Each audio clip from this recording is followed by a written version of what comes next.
ಯಾವುದೇ ಕಾರಣಕ್ಕೂ ಇಲ್ಲಿ ಕಾರ್ಯಕ್ರಮಕ್ಕೆ ಸಮಯದ ನಿರ್ಬಂಧಿತ ಇರಬಹುದೇ ಹೊರತು ಅದಕ್ಕೆ ಎಲ್ಲಿಯೇ ಹೋದರೂ 1 ಗಂಟೆ 2 ಗಂಟೆ ತಡವಾಗಿಲ್ಲ.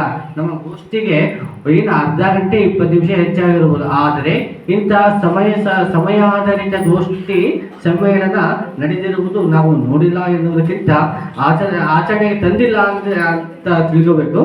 ಆದರೆ ಇವತ್ತು ಅಂತಹದೊಂದು ಗೋಷ್ಠಿಯಲ್ಲಿ ನಾವು ಭಾಗವಹಿಸಿರೋದು ನಮ್ಮ ಸುದೈವ. ಯಾಕಂದ್ರೆ ಇಲ್ಲಿ ವೇದಿಕೆಯಲ್ಲಿ ಅವರವರ ಗೋಷ್ಠಿಯಲ್ಲಿ ಅವರವರನ್ನು ಮಾತಾಡಬೇಕು. ಅದನ್ನು ಬಿಟ್ಟು ನಾನು ಸಣ್ಣವನು ಅವ್ರು ಮಾತಾಡಿದರೆ ಇವ್ರು ಮಾತಾಡಿದರೆ ತಪ್ಪಾಗಿ ಚುಟುಕನ್ನು ವಾಯಿಸಬಾರದು. ಎರಡು ಮಾತನ್ನು ಮಾತಾಡಿ ಕೆಳಗಿಳಿಬೇಕೆ ಹೊರತು ಅದಕ್ಕೆ ಚುಟುಕಿಯದೆ ಆ ಭಾಷಣ ಮಾಡೋದು ಬಿಟ್ಟು. ಯಾಕಂದ್ರೆ ಗೋಷ್ಠಿ ಆಗಿರಬೇಕೇ ಹೊರತು ಚುಟುಕು ಗೋಷ್ಠಿ ಆಗಬಾರದು. ಯಾಕಂದ್ರೆ ಎಲ್ಲರಿಗೂ ಎಲ್ಲದೇ ಆದ ರೀತಿಯಲ್ಲಿ ಒತ್ತಡಗಳಿರ್ತವೆ. ಆದರೆ ನನ್ನನ್ನು ಕರೆದಿಲ್ಲ ನಿನ್ನನ್ನು ಕರೆದಿಲ್ಲ ಅಂತ ಹೇಳಬಾರ್ದು. ಕರೆಯದೆ ಬಂದದ್ದು ಏನ್ ಹೇಳ್ತಾರೆ, ಬಯಸಿ ಬಂದದ್ದು ಅಂಗಭೋಗ, ಬಯಸದೆ ಬಂದದ್ದು ಲಿಂಗಭೋಗ ಅಂತಾರೆ.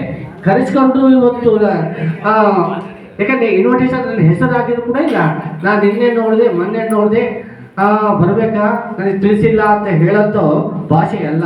ಯಾಕಂದ್ರೆ ಇವತ್ತು ನಾವೆಲ್ಲರೂ ಕೈ ಹಿಡಿದು ನಡೆಸಿದಾಗ ಮಾತ್ರ ಈ ಸಾಹಿತ್ಯ ಉತ್ತರಾಖಂಡದ ಹಿಮಾಲಯ ಖಂಡಕ್ಕೆ ಒತ್ತೊಯ್ಯುವಂತ ಕೆಲಸ ಆಗಬೇಕೆ ಹೊರತು ನನ್ನ ಹೆಸರು ನಿನ್ನ ಹೆಸರು ಯಾರನ್ನು ತರದೆ ಅಧಿಕಾರದ ಮೋಹ ಅಧಿಕಾರದ ದಾಹವನ್ನು ಇಲ್ಲಿ ಇಳಿಸಿ ನನ್ನ ಊರನ್ನು ನಾನು ಬೆಳೆಸಬೇಕೆ ಹೊರತು ನನ್ನ ಕನಸು ನನಸಾಗಬೇಕೆನ್ನುವುದು ಒಂದೇ ಒಂದು ಗುರಿ ಇಟ್ಟುಕೊಂಡು ನಾವು ಈ ಜೀವನ ನಡೆಸಬೇಕು. ಈ ಸಾಹಿತ್ಯಕ್ಕೆ ಒಲವನ್ನು ತೋರಿಸಬೇಕೆನ್ನುವುದು ನನ್ನ ಉದ್ದೇಶ. ಮಾತಾಡೋಕ್ಕೆ ಅವಕಾಶ ಕೊಟ್ಟಂತ ಎಲ್ಲರಿಗೂ ವಂದನೆಗಳು.